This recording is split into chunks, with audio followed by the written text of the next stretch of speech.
21 जानेवारी 2026 प्रयागराज शहरात दिवसाढवळ्या एक विमान, हवाई दलाचं विमान, थेट तलावात कोसळतं. हो, आणि सगळ्यात धक्कादायक म्हणजे दोन्ही पायलट सुखरूप.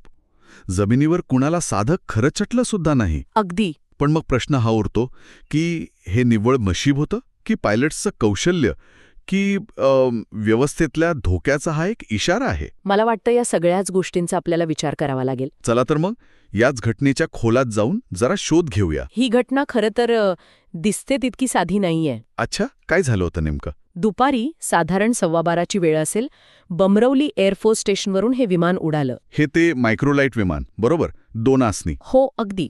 आणि त्यात ग्रुप कॅप्टन प्रवीण अग्रवाल आणि ग्रुप कॅप्टन सुनील कुमार पांडे हे 2 वरिष्ठ अधिकारी होते. म्हणजे नियमित प्रशिक्षणाचा भाग होता हा. बरोबर. पण उड्डाण केल्यावर काही वेळातच इंजिनमध्ये तांत्रिक बिघाड झाला. आणि शहराच्या इतक्या गजबजलेल्या भागावर असताना इंजिन बंद पडणं ही कल्पनाच किती भीतीदायक आहे. खरंय. मग त्यांनी ते विमान म्हणजे रहिवासी भागापासून दूर त्या तलावात कसं काय उतरवलं? इथेच तंत्रज्ञान आणि मानवी कौशल्य एकत्र येतं.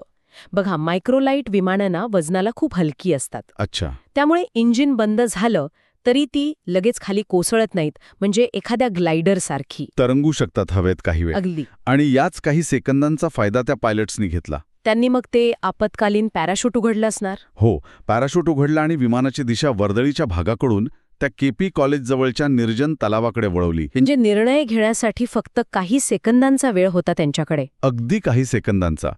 म्हणजे हे फक्त नशीब नव्हतं, हे कमालीचं प्रसंगावधान होतं. नक्कीच. पण यामुळे एक दुसरा आणि मला वाटतं जास्त गंभीर प्रश्न उभा राहतो. पायलटचं कौशल्य तर ठीक आहे, पण आपलं तंत्रज्ञान त्यांना अशा परिस्थितीत का आणून उभं करतंय? तुम्ही अगदी बरोबर मुद्दा मांडला आहे. कारण ही काही पहिलीच वेळ नाहीये. अच्छा. आपण गेल्या काही वर्षांतले अपघात बघितले ना, तर एक खूप चिंताजनक चित्र दिसतं. उदाहरणार्थ?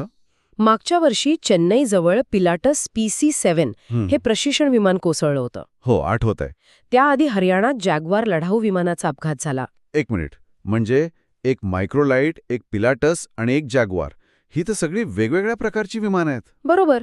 याचा अर्थ समस्या कोणत्या एका मॉडेलमध्ये नाहीये. हीच तर गंभीर गोष्ट आहे.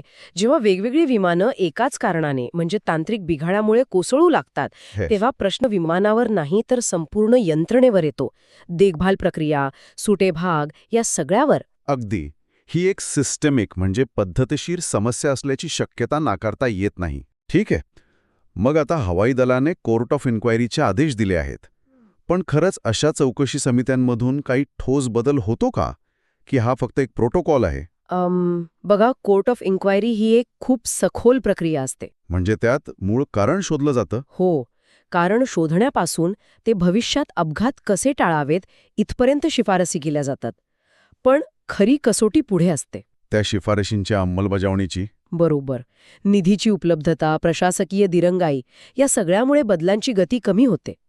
म्हणजे प्रत्येक वेळी पायलट वाचतात म्हणून आपण सुटकेचा निश्वास सोडून चालणार नाही? अजिबात नाही. कारण प्रत्येक वेळी नशीब आणि कौशल्य दोन्ही एकत्र साथ देतीलच असं नाही. या घटना म्हणजे व्यवस्थेला मिळालेले इशारे आहेत असं म्हणायला हरकत नाही. नक्कीच.